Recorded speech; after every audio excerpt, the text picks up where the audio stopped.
Bienvenue dans les balades de Seb. Aujourd'hui, on s'intéresse au compagnon rouge, Silène diwica de la famille des Caryophyllacées. Alors, le voilà, le compagnon rouge.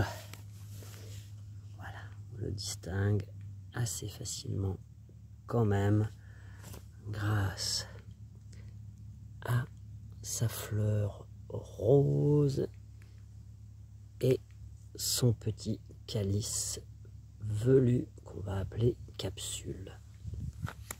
Alors, description de la plante. On a une tige rigide, velue. On a des feuilles en opposition avec une ramification aussi. Si on remonte d'un étage, on a fait 90 degrés, toujours en opposition, on dit que c'est décuissé. Le long de la tige, on peut voir les différents stades de la fleur. Là, on a complètement perdu les pétales pour arriver à ce que je disais, à cette petite capsule complètement sèche parce que ça a été pollinisé. Et à l'intérieur de ces capsules, qu'est-ce qu'on va trouver? On va trouver tout plein de petites graines noires qui vont être jetées à tous les vents et pouvoir être ressemées. Voilà, donc si on regarde nos feuilles, voilà, le long de la tige, elles sont sessiles quand on monte.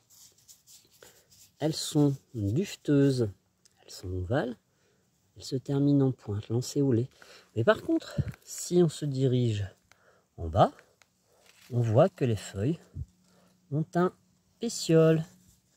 Voilà, avec de belles nervures. Donc, voilà notre fleur vraiment très caractéristique, avec 5 pétales roses et chancrés, et cette petite capsule, donc la fleur, la capsule. Donc, sur ce compagnon rouge, les fleurs se mangent en salade, les feuilles se mangent en salade ou cuit. Il y a ce petit duvet. La particularité du compagnon rouge, au-delà de se manger, c'est qu'elle peut servir à manger. Pourquoi je dis ça? La racine contient de la saponine, qui peut être toxique.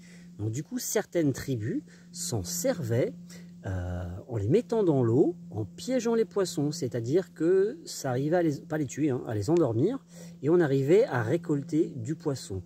Donc la saponine contenue dans la racine servait à récupérer le poisson. Donc cette plante, vous pouvez la manger, fleurs, feuilles, et vous pouvez aller pêcher. Donc si jamais vous ramenez du poisson, vous m'en parlez. Bonne balade!